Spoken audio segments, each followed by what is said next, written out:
Krishna Hare Hare Hare Ram Hare Ram Ram Ram Hare Hare। आया सभी भक्तों माताओं को हृदय दिव्यकालीचा हार्दिक स्वागत आहे। भगवत कथा में प्रवेश करण्यासाठी गुरु आणि गौरंगचा कृपाली आश्रममध्ये मंगलाचरण करण्यास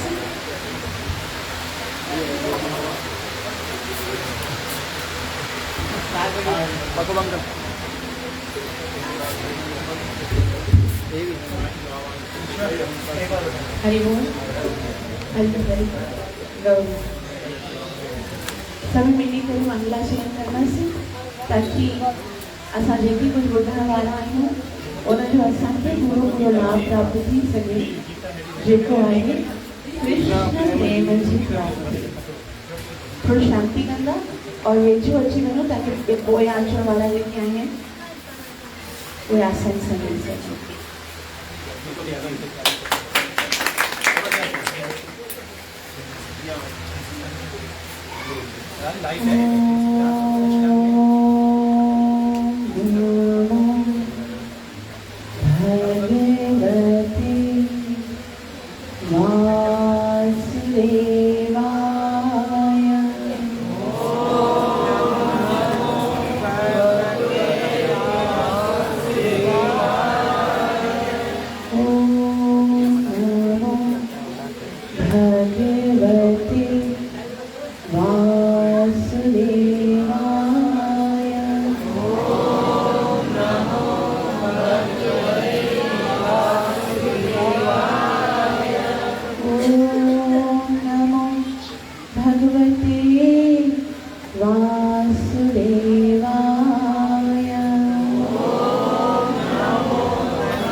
कोई ॻाल्हाईंदो कोन, कोई कंहिंखे ॾिसंदो कोन, सिर्फ़ इहो सोचणो आहे कि असां सभई युद्ध भूमि में भगवान श्री कृष्ण ऐं अर्जुन जे विच में थियण वारे जेको इहो सुंदर वार्तालाप आहे उनखे असां प्रत्यक्ष ॾिसी रहिया आहियूं और प्रत्येक जेको कैरेक्टर आहे पहिरीं असां उनखे सम्झण वारा आहियूं कि जेके इहे मुख्य कैरेक्टर्स आहिनि जेके श्रीमद भगवत गीता जा उन्हनि जे विषय में असां हिन चैप्टर में पढ़ंदा आहियूं। जीअं असांखे ख़बर पवे कि आख़िर उहा कहिड़ी सिचुएशन आहे जेकी भगवान खे क्रिएट करणी पई आहे त भगवान जेको आहे उहो श्रीमद भगवत गीता जो इहो अनमोल ज्ञान असांखे प्रदान कनि। त असां हिन चैप्टर जो नालो कंहिंखे ख़बर आहे? पहिरें अध्याय जो नालो छा आहे? अर्जुन विषाद योग। विषाद चवंदा आहिनि ॾुख खे कि न अहिड़ो विषाद आहे, अहिड़ो गम आहे, अहिड़ो ॾुख आहे जंहिंजे कारण अर्जुन जो भगवान सां योग थियो। इहो चैप्टर असांखे ॾेखारींदो आहे, सेखारींदो आहे कि कीअं जीव ॾुख जे कारण भगवान सां पंहिंजो संबंध जोड़ींदो आहे। त हिन अध्याय में असां अधु चैप्टर पहिरीं करे चुका आहियूं, उनखे असां अॻियां कंदासीं, थोरो सो रिकेप कंदासीं कि पहिरियों श्लोक जेको हुयो सो धृतराष्ट्र जो आहे और असां पहिरें सेशन में पूरो महाभारत जो जेको हुयो उनखे संक्षिप्त में ॿुधायोसीं कि धृतराष्ट्र केरु आहे। उहो त असां उन दफ़ा ॿुधायोसीं, उनखे रिपीट न कंदासीं। पहिरियों श्लोक आहे धर्मक्षेत्रे कुरुक्षेत्रे समवेतायुयुत्सव मामकाः पाण्डवाश्चैव किमकुर्वत संजय। सवाल त सभिनि खे ख़बर आहे कि धर्म भूमि कुरुक्षेत्र में युद्ध जी इच्छा सां गॾु थियण खां पोइ मुंहिंजे ऐं पांडव जी पुठियुनि छा कयो। इन सवाल जे पोयां असांखे धृतराष्ट्र जी मेंटेलिटी ख़बर पवे थी कि धृतराष्ट्र इन टाइम ते केतिरो कंफ्यूज़ आहे, उनजे मन में केतिरा वसवसा, केतिरा संदेह ऐं केतिरा शक संशय हली रहिया आहिनि। पहिरियों त उनजी इच्छा आहे कि युद्ध थिए त बि मुंहिंजा पुट जीतनि, युद्ध न थिए त बि मुंहिंजा पुट जीतनि। छाकाणि त इहो बि थी सघियो थे कि युद्ध थिए और न धर्म भूमि जे कारण इहो बि थी सघियो थे कि युद्ध न थिए। त पहिरियों त उनजी इच्छा हुई कि मुंहिंजा पुट जीतनि, लेकिन बाद में उनखे इहो डाउट हो, संदेह, शक हुयो कि धर्म भूमि जो प्रभाव जेको आहे उहो धर्मात्माउनि ते पवंदो। तंहिं करे मूंखे लॻे थो कि न धर्म भूमि जेकी आहे उहा सपोर्ट कंदी धर्मात्मा पांडव जे पुत्रनि खे ऐं भगवान श्री कृष्ण उन्हनि जे साथ आहे। तंहिं करे मूंखे लॻे थो त जीत कंहिंजी थींदी? पांडवनि जी थींदी। इहो उनजो संदेह हुयो ऐं गॾोगॾु उनखे हिकिड़ो भय हुयो कि मता धर्म भूमिअ जे कारण हिकिड़ी ॻाल्हि आहे कि जॾहिं असां गीता ॿुधंदा आहियूं या शास्त्र या कथा ॿुधंदा आहियूं त उन विच में असांखे जप न करणो हूंदो आहे।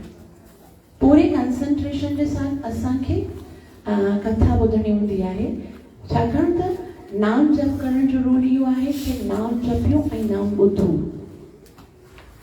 अगरि असां ॿुध ई कुझु और रहिया आहियूं, जप ई कुझु और रहिया आहियूं त ॿिन्ही जो असांखे वास्तविक लाभ कोन मिलंदो आहे। त ॿियो पहिरियों आहे हुनजी इच्छा, ॿियो आहे हुनजो संदेह, हुनजो संशय कि हो सकता है धर्म भूमि कंहिंखे सपोर्ट करे? पांडवनि खे। टियों वरी उनखे हिकिड़ो भय आहे कि मता धर्म भूमिअ में वञी करे मुंहिंजे पुटनि जी जेकी मेंटेलिटी आहे, उनजी सोच जेको उनजी नेचर आहे साई बदलजी वञे। ऐं दुर्योधन चए छा थी पियो? युधिष्ठिर मुंहिंजो ई त वॾो भाउ आहे, अगरि उनखे युद्ध जीत मिली त कोई ॻाल्हि कोन्हे, उहो राज खणे वञे, मूंखे युद्ध ई न आहे करणो। हो सकता है उन इन जे मन में इहो भय बि हली रहियो हो कि धर्म क्षेत्र जो प्रभाव मुंहिंजे पुटनि ते बि पई सघे थो ऐं इन भय जे साथ साथ उनखे हिकिड़ी फॉल्स होप, हिकिड़ो झूठी आशा हुई कि हो सकता है युधिष्ठिर ई चई वठे कि छा थो फर्क़ु पए, मुंहिंजो नंढो भाउ अगरि हुन युद्ध अगरि हस्तिनापुर हुनखे मिली वियो त छा थो फर्क़ु पए, मां युद्ध नथो करियां, मूंखे राज्य बि नथो घुरिजे, भली खणी वठनि सभई। त इहे सभई चार जेके आहियूं उन्हनि जो सोचूं ऐं धृतराष्ट्र जे द्वारा असांखे शिक्षा छा थी मिले कि जॾहिं असांखे भौतिक वस्तुअनि में आसक्ति हूंदी आहे न त उहा असांजी चिंता जो कारण बणिजंदी आहे। जो व्यक्ति भौतिक वस्तुअनि जे ओर आकर्षित थींदो आहे, चिंता मुंहिंजो आहे इहो करे, जंहिं वस्तुअ खे अॼु ताईं तव्हां मुंहिंजो सम्झो आहे उहा ई वस्तु त तव्हांजे दुख जी कारण बणिजी आहे। मुंहिंजो घर, मुंहिंजो पति, मुंहिंजी गाॾी, मुंहिंजो बैंक बैलेंस, इहो ई त असांखे दुख ॾींदो आहे। त भौतिक वस्तु जेके आहिनि, जेके भॻवान ॾिनियूं आहिनि, उन्हनि खे असांखे यूज़ करणो आहे, लेकिन उन्हनि में कॾहिं बि मुंहिंजोपन जो भाव न रखणो। उन सां छा थींदो आहे, असांजी चिंता ख़तम थी वञे, भॻवान जो आहे। जॾहिं असां ईअं सोचींदा आहियूं त धृतराष्ट्र खे एतिरो भौतिक आसक्ति त उनखे ख़बर ई कोन हुई मूंखे करणो छा आहे। उन इन श्लोक में ॿुधायो मुंहिंजे पुटनि ऐं पांडवनि हुजनि, उहो इहो नथो चई सघो कि भई सभई कौरव गॾु थी करे छा चई रहिया आहिनि, आख़िर त कौरव ई हुआ। ऐं मूंसां गॾोगॾु उनखे सोचणु घुरिजे भई मां त राजा आहियां ऐं सभई मुंहिंजी प्रजा आहिनि, त सभई मुंहिंजे पुत्रनि जी आहिनि, त उहो एतिरो पक्षपाती कीअं थो थी सघे, पंहिंजे कर्तव्यनि जे पोयां इहो एतिरो अंधो कीअं थो थी सघे। धृतराष्ट्र जो पुटु छा हुयो, धृतराष्ट्र जो प्रश्न छा हुयो, मुंहिंजे पुटनि ऐं पांडवनि जे पुटनि छा कयो। त पहिरियों श्लोक हिते ख़तम थियो।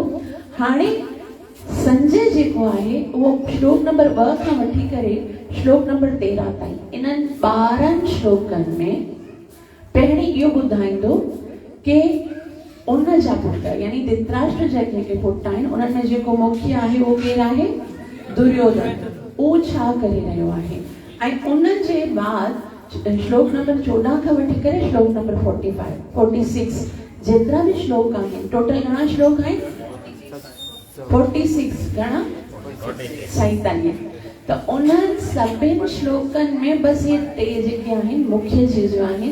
पहिरियों धृतराष्ट्र जो क्वेश्चन, उन जे बाद 2 खां 13 ताईं कौरवनि छा कयो ऐं 14 खां 46 ताईं पांडवनि छा कयो आहे ऐं उन जे विच में छा छा आहे उहो असां हिते पढ़ंदासीं। त संजय जेको आहे उहो छा हुयो, धृतराष्ट्र जो सेक्रेटरी हुयो ऐं उनजो मित्र हुयो, उनजो सचिव हुयो। उनखे काउंसलिंग करणी हुई, उनखे ॿुधाइणो हुयो, लेकिन उहो पहिरीं उनजो भय दूर करे थो ऐं उनखे चवे थो कि भई ॾिस राजा, तूं कोई फिकर न कर, तुंहिंजो पुटु जेको आहे उहो सुधरण वारनि मां आहे कोन्हे, चाहे धर्म भूमि हुजे या अधर्म भूमि हुजे, उहो अहिड़ा ई कम कंदो। ऐं उहो छा करे रहियो आहे, पंहिंजे गुरू वटि वञी करे उनखे ब्लेम करे रहियो आहे, उनखे तनक़ीद करे रहियो आहे कि ॾिस तो सेखारियो आहे न इन्हनि सभिनि पांडवनि खे, तो युद्ध करणु सेखारियो, तुंहिंजे साम्हूं अची करे बीठा आहिनि। केतिरा त निर्लज आहिनि, उन्हनि खे इहा बि अकुल कोन आहे कि पंहिंजे गुरू ऐं पंहिंजे पितामह जे साम्हूं केतिरो आदर सां विहणु घुरिजे, लेकिन उहे तव्हां सां गॾु युद्ध करण जे लाइ आया आहिनि। देखो देखो गुरुजी, आपके नालायक शिष्यों ने क्या कारनामा किया है। उहो चवंदा ॾिस तव्हां केॾा नालायक आहिनि। ऐं उन खां पोइ जेतिरा बि पांडव जे सेना जा महारथी आहिनि उन्हनि जा अलॻि अलॻि नाला ॿुधाए थो कि भई उन में भीम आहे, अर्जुन आहे, विराट आहे, द्रुपद आहे। इहे सभई नाला ॿुधाइण खां पोइ 19 योद्धाउनि जा नाला ॿुधाए थो। ऐं जॾहिं दुर्योधन ईअं करे थो तॾहिं हुनखे लॻे थो मुंहिंजी साइड जा जेके योद्धा आहिनि उहे सोचींदा कि शायदि मां भयभीत आहियां। तॾहिं दुर्योधन जेको आहे न उहो बिल्कुलु नंबर 1 जो पॉलिटिशियन हुयो ऐं उहो छा करे थो, फौरन पंहिंजी ॻाल्हि खे पलटे थो, टॉपिक चेंज करे थो ऐं चवे थो कि सोचे थो कि कहीं मुंहिंजी जेकी सेना आहे उहा डीमोटिवेट न थी वञे, तंहिं करे उहो जेको आहे उहो पंहिंजी सेना जी प्रशंसा करे थो, उनजी तारीफ़ करे थो। अरे मुंहिंजी सेना त ॾिसो, उन में केरु आहे, श्लोक नंबर 8, भगवान भीष्मश्च कर्णश्च कृपश्च समितेञ्जय अश्वत्थामा विकर्णश्च सोमदत्तिस्तथैव। जो तव्हां पाण केरु आहे, तव्हां किसको बोल रहे हैं, द्रोणाचार्य। द्रोणाचार्य साक्षात तू असांजो गुरु, तू साम्हूं बीठो आहे, बाक़ी कंहिंजे अंदरि एतिरी हिम्मत आहे जो तव्हां सां टक्कर वठी सघे। भीष्म पितामह जेको इच्छा मृत्यु जो कवच पाए आयो आहे, केरु उनखे मारे सके थो। बाक़ी करण एतिरो वॾो योद्धा त उन्हनि जे साथ आहे कोन्हे। त दुर्योधन जेको आहे ॾाढो डिप्लोमेटिक पर्सन आहे ऐं उहो समय ऐं उनजे हिसाब सां उहो ॻाल्हि कंदो आहे, ॻाल्हि खे बदिलंदो आहे ऐं कंहिं प्रकार कहिड़े टाइम ते व्यक्तिअ खे कीअं चवणु घुरिजे इहे सभु उनखे कला ऐं श्री प्रभुपाद जी तात्पर्य में ॿुधाइनि था। ऐं दुर्योधन सां असांखे छा शिक्षा प्राप्त थींदी आहे? हर हिकु कैरेक्टर असांखे हिकिड़ी शिक्षा ॾींदो आहे। नेगेटिव कैरेक्टर जेको हूंदो आहे उन सां बि असांखे शिक्षा प्राप्त करणु घुरिजे कि ये ग़लति है, ही न कयो, इन करे उहो खिरियो आहे, इन करे उनजो पतन थियो आहे, इन करे असांखे इहो कान करणो आहे। हर हिकु कैरेक्टर जेको आहे उहो असांखे कोई न कोई शिक्षा ॾींदो आहे। दुर्योधन खां असांखे छा शिक्षा प्राप्त थींदी आहे कि जंहिंजे अंदरि विनम्रता न हूंदी आहे, जंहिंजे अंदरि सहनशीलता न हूंदी आहे त पोइ उहो हर हिकु एक्टिविटीअ सां भयभीत ऐं निराश थी वेंदो आहे। ऐं निराश थी करे उहो छा कंदो आहे? उहो पंहिंजो भय, पंहिंजी निराशा छुपाइण जे लाइ ॿिए खे दोष ॾियणु शुरू करे छॾींदो आहे। हिन जे कारण थियो आहे, हिन जे कारण थियो आहे, हुन जे कारण। हालांकि जेको कुझु थी रहियो आहे दुर्योधन जी नालायकी जे कारण थी रहियो आहे। युद्ध भूमि में आज सभी बीठा आहिनि। कौरव पांडव एतिरा सुंदर शासक, युधिष्ठिर महाराज पांडवन जहिड़ा एतिरा सुंदर राजकुमार और इतना सारा राजा युद्ध भूमि में हिते मरण जे लाइ आया आहिनि सिर्फ़ दुर्योधन जी अना जे कारण। लेकिन वो भी पाण खे न बल्कि ॿियनि खे दोष ॾेई रहियो। दुर्योधन इन अवस्था में पहिरियों दोष ॾे थो पंहिंजे गुरुअ खे। मुंहिंजा गुरु तूं कयो हुयो, सॼो तुंहिंजी कारस्तानी आहे न, त इहे सभई बीठा आहिनि। ऐं पांडव जेके आहिनि उन्हनि खे तो अगरि युद्ध न सेखारियो हुजे न त अॼु को तव्हां एतिरी एक्सपर्ट तरीक़े सां उन्हनि खे युद्ध सेखारियो आहे जेके तव्हांजे विपक्ष में खणी करे उहे युद्ध करण जे लाइ तयारु आहिनि।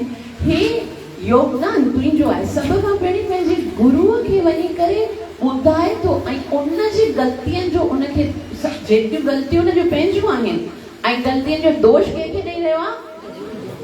अहिड़ो व्यक्ति जंहिंजे अंदरि विनम्रता न हूंदी आहे, धर्म न हूंदो आहे न, उहो हर कार्य जो दोष ॿियनि ते ॾींदो आहे।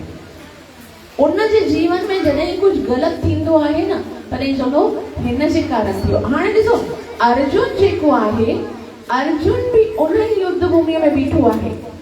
ॾिठो वञे त पांडवनि त कॾहिं ग़लती कई ई कोन आहे, लेकिन पोइ बि उहे कंहिंखे बि दोष कोन ॾींदा। उन्हनि जे जॾहिं डायलॉग्स ईंदा उहे कंहिंखे दोष कोन ॾींदा। हाणे दुर्योधन जेको आहे अॻियां छा थो चए कि सभ खां वॾी ॻाल्हि इहा आहे कि भीष्म पितामह मुंहिंजे साथ आहिनि, उहे वॾा योद्धा आहिनि और भीष्म पितामह जे अॻियां त कोई टिकी कोन थो सघे। भीम जी कहिड़ी औकात आहे हुन जे साम्हूं। भीष्म पितामह जेके आहिनि उहे दुर्योधन जी एतिरी भॻ ॿुधी करे ॾाढा परेशान। ठीकु आहे, आया आहियूं त विड़ो बसि, हाणे चुप करे वियो। तंहिंखे चुप कराइण जे लाइ भीष्म पितामह पंहिंजो शंख खणे थो ऐं शींहं जे गजगोड़ आवाज़ जी तरह पंहिंजे शंख खे भीष्म पितामह वॼाए थो। ऐं इते ततः संजनयन् हर्षं कुरु वृद्धः पितामह सिंहनादं विनद्यो च शंखं दत्तुं प्रतप।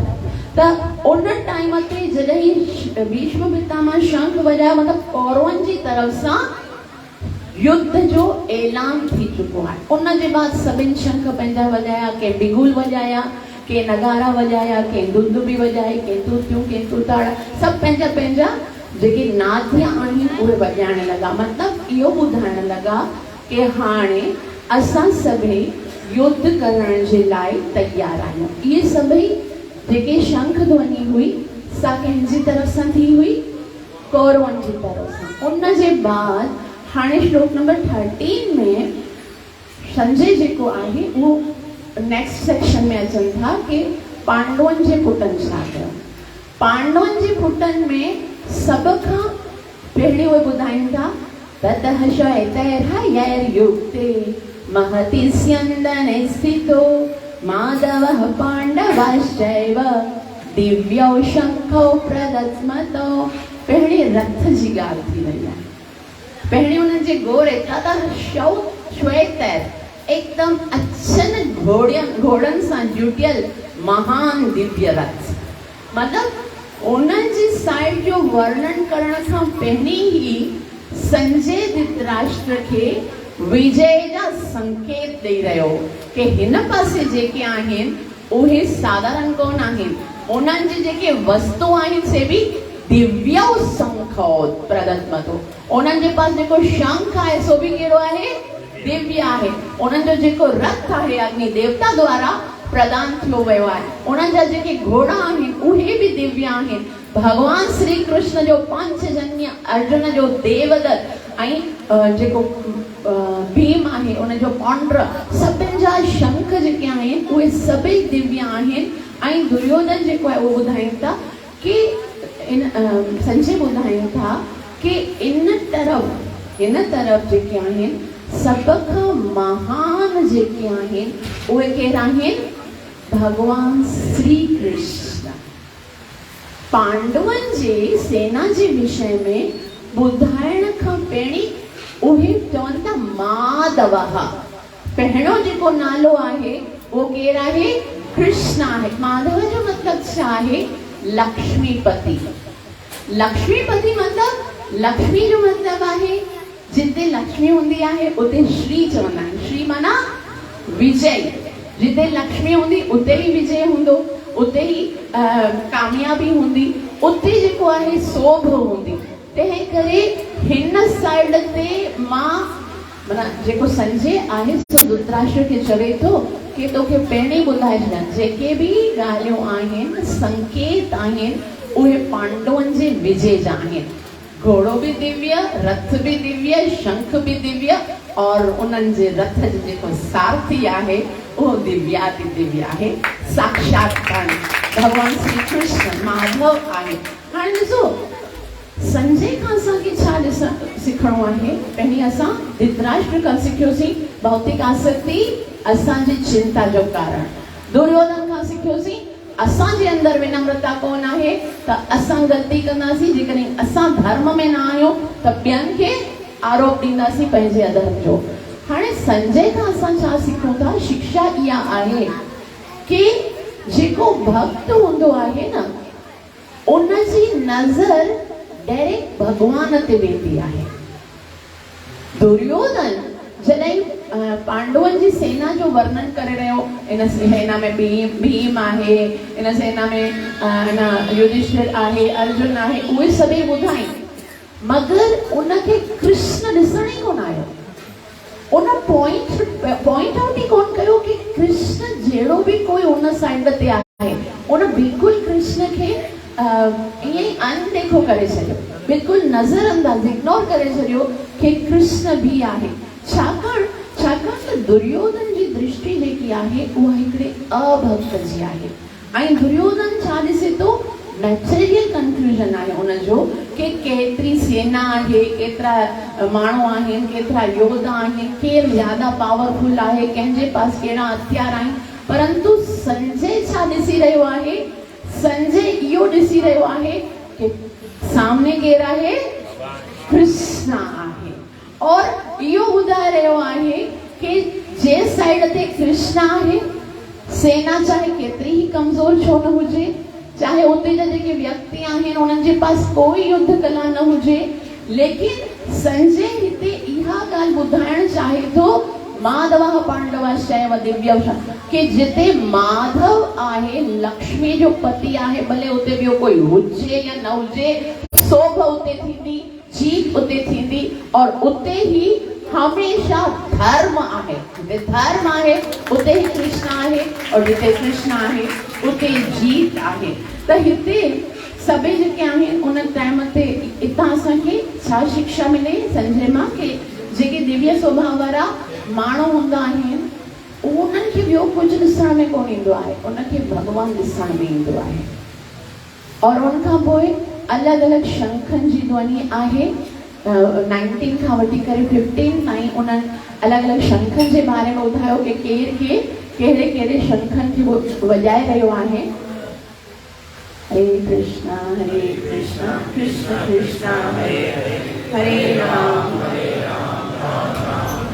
अनंत विजयं राजा कुन्तीपुत्रो युधिष्ठिरः नकुलः सहदेवश्च सुघोष मणिपुष्पकौ काश्यश्च परमेश्वास शिखण्डी च महारथा धृष्टद्युम्नो विराटश्च सात्यकिश्च पराजिता द्रुपदो द्रौपदेयाश्च। इन्हनि सभिनि पंहिंजा पंहिंजा शंख वॼाया और एतिरो ॿुधाइण खां पोइ संजय हिकिड़ी ॾाढी महत्वपूर्ण ॻाल्हि ॿुधाए थो कि जॾहिं उन्हनि शंख वॼायो तॾहिं छा थी रहियो आहे, तॾहिं सभिनि जा जेके कौरव आहिनि उन्हनि जा दिल जेके आहिनि उहे धड़की रहिया आहिनि। सघोषो धार्तराष्ट्राणां हृदयानि व्यदारयत्, के जेके धृतराष्ट्र जा पुट आहिनि उन्हनि जा दिल जेके आहिनि उहे धकी रहिया आहिनि। उन्हनि खे ईअं लॻी रहियो आहे कि एतिरो भयानक उन्हनि खे लॻी रहियो आहे, उन्हनि खे लॻे थो शायदि असां हारिजी वेंदासीं। हाणे ॾिसो भीष्म पितामह शींहं जहिड़ी आवाज़ करे जॾहिं गर्जना कई तॾहिं संजय ईअं न चयो कि पांडवनि जा दिल बि ॾकी रहिया हुआ, छाकाणि त पांडवनि खे पूरो कॉन्फिडेंस हो, पूरो विश्वास हो कि असांजी ही जीत थींदी, छाकाणि त असांजे साथ भक्त जे अंदरि इहो विश्वास उनखे खटाईंदो आहे। जॾहिं भक्त खे पंहिंजे भगवान जे मथां विश्वास हूंदो आहे न, उनखे ख़बर हूंदी आहे मां धर्म ते हली रहियो आहियां ऐं कृष्ण जे मुंहिंजे साथ आहे, त चाहे त्रिलोकीअ जा प्रत्येक जीव उनजे अपोज़ में बीठा हुजनि उनखे भय कोन थींदो आहे। लेकिन आखिर ॾिसो 11 अक्षवणी ऐं 7 अक्षवणी केतिरो सारा डिफरेंस आहे, लेकिन पोइ बि उहे सभई ॾकी रहिया आहिनि कि असांजो ख़बर न आहे छा थींदो। त संजय इहो सभु छाजे लाइ धृतराष्ट्र खे ॿुधायो? हिते इहो क्वेश्चन उथे थो कि संजय खां इहो सभु त न पुछाई हुई, ख़ाली पुछे मुंहिंजे पुट ने। घणा माण्हू पुछंदा आहिनि कि धृतराष्ट्र ने ऐसा क्या कर दिया कि उसका नाम भगवद गीता में है। गीता जेकी शास्त्रनि में सभ खां ज़्यादा महान आहे, गीता जंहिंखे असां चवंदा आहियूं भगवत वाणी आहे, भगवान जी वाणी आहे, इन में धृतराष्ट्र जो कहिड़ो कमु? पहिरियों श्लोक जेकी गीता आहे उहा आरंभ थी आहे धृतराष्ट्र सां। क्या उसने ऐसा कर दिया जो उनखे भगवत गीता में स्थान मिलो आहे? त इहो आहे उनजो संग। धृतराष्ट्र जेको आहे उन संग कयो आहे संजय जो। संजय जो पूरो फोकस केंद्र आहे भगवान श्री कृष्ण। यानी अगर असांजे अंदर कोई क्वालिटी कोन हुजे, धृतराष्ट्र जहिड़ा बिल्कुल नालायक भी हुजूं, लेकिन अगर असांखे शुद्ध भगत जो संग कयो आहे पोइ असांजो अहिड़ो नालो सुठो थींदो जो गीता में बि लिखियलु आहे। बस संग जेको आहे सो सुठो हुजणु घुरिजे। संजय खां ईअं न पुछे कि मूंखे ॿुधाए अर्जुन कहिड़ो शंख वॼायो, न कुझु बि न, लेकिन उहो सभु कृष्ण जे बारे में ॿुधाए रहियो। उन त अगरि पुछो बि हुजे त बि चई पांडवनि जे पुटनि छा कयो, इहो डायरेक्ट सां ॿुधाए थो कृष्ण जे बारे में ॿुधाए रहियो आहे। त मतिलबु संजय धृतराष्ट्र खे इहो ॿुधाइण चाहे थो कि हे धृतराष्ट्र महाराज, इहो त तूं सोचे ई न कि तुंहिंजे पुटनि जी जीत थींदी। अगरि तुंहिंजे पास इहा मिसअंडरस्टैंडिंग आहे, ग़लतफ़हमी आहे, त उहा दूर करे छॾ। तुंहिंजे पुटनि जी जीत कोन थींदी, छाकाणि त संजय धृतराष्ट्र जो कल्याण चाहियो कि मित्र आहे उनजो, ऐं इहो ॿुधाए रहियो कि अगरि हाणे बि तोखे अकुल हुजे और तूं हाणे बि अगरि आदेश ॾेई सघीं त हिन युद्ध खे थियण खां रोक। हाणे चओ बस स्टॉप, अची वञो, मूंखे युद्ध न आहे करणी। ख़बरदार दुर्योधन, पंहिंजे पुट खे जेकॾहिं सही रस्ते ते हलण जो आदेश ॾेई सघीं थो त तूं उहो कार्य कर ऐं पोइ इहो सभिनी खे बचाए वठ। संजय जेको आहे उनजो फोकस हाणे भगवान श्री कृष्ण जे ऐं अर्जुन जे रथ ते अचे थो ऐं उहो ॿुधाए थो कि भगवान श्री कृष्ण जेको आहे उनखे अर्जुन छा थो चवे? अर्जुन चवे थो कि मुझे रथ के बिनी सेनाओं जे विच में बिहार सेनयोरुभयोर मध्ये रथम स्थापयामि अच्युत। हे अच्युत जेको आहे वो भगवान श्री कृष्ण जो नालो आहे। गीता में पहली दफा जेको अर्जुन भगवान के पुकारियो आहे ओहो अच्युत नाले सां। और अंतिम श्लोक में जॾहिं अर्जुन का भगवान पुछन था कि छा तुंहिंजो हाणे मोह खत्म थी वियो आहे, तॾहिं अर्जुन चवन था नष्टो मोह स्मृतिर्लब्ध्वा त्वत्प्रसादात् मयाच्युत। हे अच्युत तुंहिंजी कृपा सां मोह नष्ट थी वियो ऐं हाणे मां पंहिंजी स्मृति यादगिरी वापस प्राप्त करे वरिती आहे। त पहिरियों दफ़ा भी भगवान के जेको पुकारियो वियो कहिड़े नाले सां, आखिरी दफ़ा भी अच्युत जो मतलब छा हूंदो आहे? अच्युत जो मतलब भगवान चाहे कुछ भी करे वो पंहिंजी स्थिति खां कॾहिं हेठ नथो हली सके। हाणे त भगवान के अर्जुन चवे थो कि मुंहिंजे रथ के ॿिन्ही सेनाउनि जे विच में बीहार, तूं अच्युत आहीं, तूं भली सारथीअ जी जॻह ते भी वेठो हुजी पोइ भी तूं भगवान आहीं। मां तोखे आदेश नथो ॾियां, तूं चाहे सारथी बणिजी या महारथी बणिजी, आहे त तूं अच्युत आहीं। लेकिन छाकाणि त हाणे हिन समय तो मुंहिंजी सारथी बणजण जो कार्य लीला करे रहियो आहीं, तंहिं करे ॿिन्ही सेनाउनि जे विच में मूंखे बिहार। और अच्युत जो हिकिड़ो मतलब इहो हूंदो आहे कि भगवान पंहिंजे भगत जे लाइ कुछ भी करे सघनि था। जे सार्वभौमा प्रभु पिछले दफ़ा ॿुधायो कि हिन श्लोक में भगवान जे भक्त वात्सल्य जी ॻाल्हि थी रही आहे कि हू ॾिसो हू त्रिलोकी जो नाथ थी करे पंहिंजे भगत जे रथ जी वागुनि खे हलाए रहियो आहे। रथ खे हलाइण कोई वॾी शोभा जी ॻाल्हि कोन्हे भगवान जी, लेकिन पोइ भी हो भगवान थी करे पंहिंजे भगत जे लाइ कुछ भी करण लाइ तैयार आहे। त कृष्ण जेको आहे उनखे अर्जुन चवनि था कि कृष्ण मूंखे ॿिन्ही सेनाउनि जे विच में मुंहिंजे रथ खे बीहार। अर्जुन चवे थो, तॾहिं कृष्ण पुछे थो क्यों, छा जे लाइ बीहारियां? हितां खां आयो ऐं बसि शंख वॼो तूं युद्ध कर न। तॾहिं अर्जुन चवे थो न मां न ॾिसणु चाहियां थो। कृष्ण जो कंहिंखे ॾिसणु चाहींदो? पहिरीं ॾिठा कोन्हे न चाहे सभु तुंहिंजा माटा आहिनि हिते न, लेकिन मूंखे वापसि सां ॾिसणो आहे कि युद्ध में विरण जे लाइ केर केर आया आहिनि, मां उन्हनि सभिनि खे ॾिसणु चाहियां थो। हाणे कृष्ण जेको आहे उते एतिरी वॾी सेना हुई, एतिरो वॾो मैदान आहे उहो कुरुक्षेत्र जो। तव्हां कॾहिं भगवान तव्हांखे इंडिया मोकिलींदो न अगरि, तॾहिं तव्हां कुरुक्षेत्र जी यात्रा ज़रूरु करे अचिजो। उते तव्हांखे वञी करे ईअं रियलाइज़ थींदो कि अॼु भी उन ई तरह सां गीता जी वाइब्रेशन आहे। भगवत गीता जो जेको भगवान जे मुख मां इहो साउंड वाइब्रेशन आहे न, वो अॼु भी गूंजी रहियो आहे। आपको लगेगा मैं उसी 5000 साल पहले जो कृष्ण अर्जुन को बता रहे ना उन स्थान ते मां बीठो आहियां। त अर्जुन हालांकि एतिरो वॾो युद्ध हुयो, ओतिरा सारा जीव हो, भगवान किथे भी उन रथ खे बीहारे सघे थो। भगवान कोई प्रकार थोड़ी खणी आयो कि ॾिसां सेंटर कहिड़ो आहे, ॿिन्ही सेनाउनि जे विच थोड़ी ख़बर। लेकिन भगवान अची करे रथ खे किथे बीहारियो आहे? भीष्म ऐं द्रोण जे विच में। इन कारण छा आहे? छाकाणि त भगवान जेको आहे उहो असांखे ॿुधाइण चाहियो थे कि अर्जुन जे अंदर कहिड़ो भाव आहे।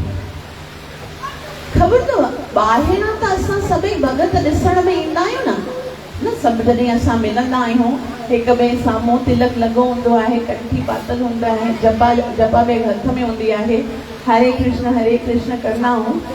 लेकिन ख़बर कीअं पर हृदय जे अंदर छा हली रहियो आहे? जीअं कमंद हूंदो आहे न, कमंद चवंदा आहिनि न गन्ने खे, कमंद ॾिसण में हिकदमि लठ हूंदी आहे सुकी, और उहा लठ जॾहिं मशीन में वेंदी आहे न, जॾहिं उहा मशीन मां निकिरंदी आहे त उन मां हिकिड़ो मिठो मिठो रस निकिरंदो आहे। अगर कहीं खबर ना हो जाए ना कि गन्ने का जूस भी होता है, तो गन्ने के दिसी करे कहीं लगे ही ना कि ना जूस भी निकली तो लगे। लेकिन जॾहिं उनखे मशीन में विझियो वेंदो आहे तॾहिं ख़बर पवंदी आहे हिन जे अंदरि त एॾो मिठो रस आहे। उन तरह सां असांजे अंदरि छा हली रहियो आहे न, जॾहिं की मशीन में वञी करे को गुरु असांखे उन मां कढंदो आहे न तॾहिं ख़बर पवंदी आहे। फौरन असांजा क्रोध, असांजा काम, असांजो अहंकार सभु निकिरंदो आहे।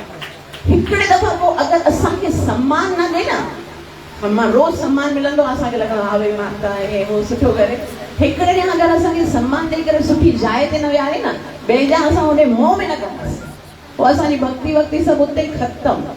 तो अर्जुन हालांकि युद्ध करण जे लाइ आया आहिनि, लेकिन कृष्ण हिते छा करे रहिया आहिनि? कृष्ण चाहिनि था कि अर्जुन जे अंदरि जो भाव प्रकट थिए। भाव त वैसे ई आहे, तॾहिं त चए त मूंखे ॾिसणो आहे, वरना त अगरि भाव न हुजे त दुर्योधन वांगुरु पहिरीं खां ई तीर खणी करे शुरू थी वञे। लेकिन भॻवान अञा चाहिनि था कि अञा बि उहो भावुक थी वञे ऐं उन जे अंदरि जेकी दुविधाऊं हली रहियूं आहिनि उहे पूरी तरह सां ॿाहिरि निकिरनि। अगरि इहो रथ कृष्ण दुर्योधन या दुशासन इन्हनि जे विच में बीहारियो हुजे न, तॾहिं त भॻवान श्री कृष्ण फौरन सां बीहारे और अर्जुन न फौरन सां तीर कमान खणी करे हुनखे मारे।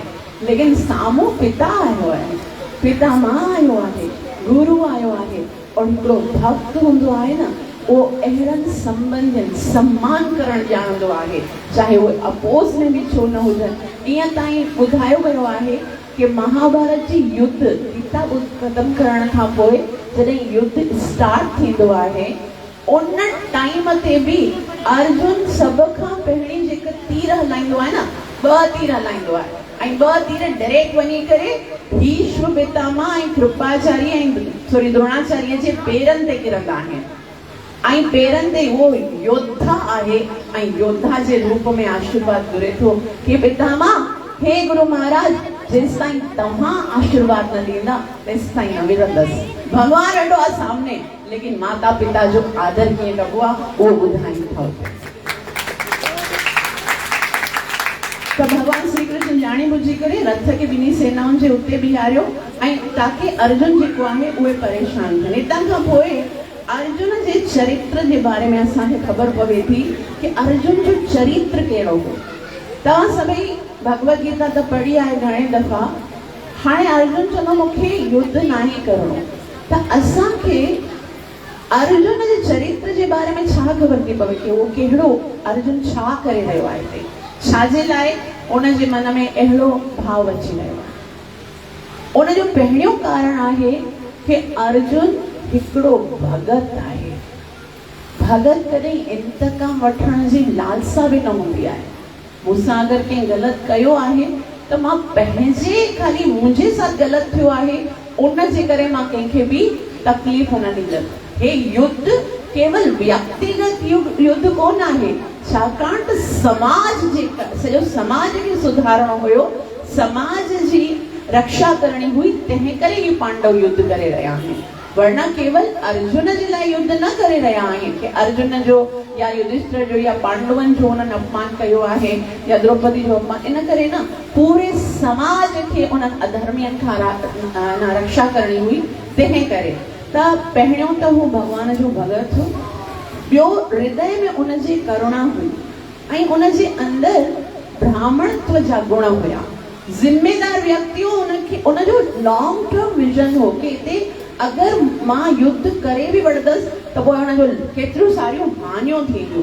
ऐं सभ खां इम्पोर्टेंट ॻाल्हि जेकी आहे उहा इहा आहे, अर्जुन हाणे भॻवान खे युद्ध न करण जा कारण ॿुधाईंदो कि मां ईअं कोन्हे बसि मुंहिंजो मूड कोन्हे त मां युद्ध नथो कयां, मुंहिंजी इच्छा कोन्हे त मां युद्ध नथो कयां, मां कुछ कारण जे करे युद्ध नथो करियां। लॉजिकल रीज़न्स ॿुधाए तो भगवान श्री कृष्ण खे।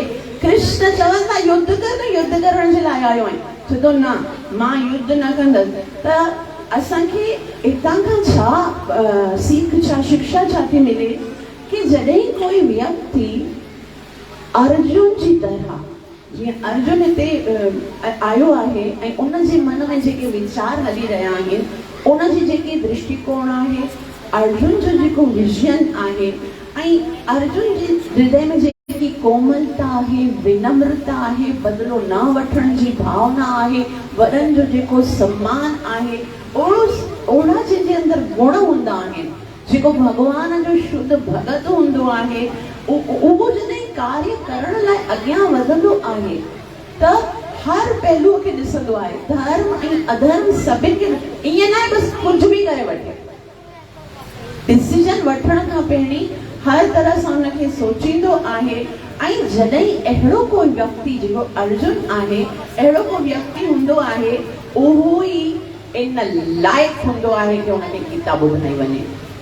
घणे दफ़ा इहो सवाल पुछियो वियो आहे न कि भई गीता भॻवान अर्जुन खे छाजे लाइ ॿुधाई।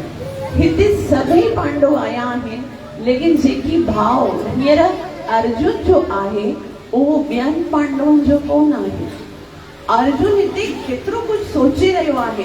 श्रीला प्रभुपाद जी चवनि था कि अर्जुन जहिड़ो दयालु, अर्जुन जेको कोमल हृदय आहे, अहिड़ो ई कोई व्यक्ति जेको हूंदो उहो ही भगवत गीता समझण जे योग्य आहे। त भगवान श्री कृष्ण हिते अर्जुन खां पुछनि था कि आखिर तो युद्ध करण छो नथो चाहीं। हाणे हिते आयो आहीं त युद्ध न करण जा तुंहिंजा कहिड़ा कहिड़ा कारण आहिनि। त अर्जुन जेको आहे वो अलॻि अलॻि कारण ॿुधाए थो। पहिरियों कारण ॿुधाए थो कि मां युद्ध इन करे करण नथो चाहियां छाकाणि त अर्जुन जेको आहे उहो चवे थो मुंहिंजे मन में इन्हनि जे लाइ दया आहे।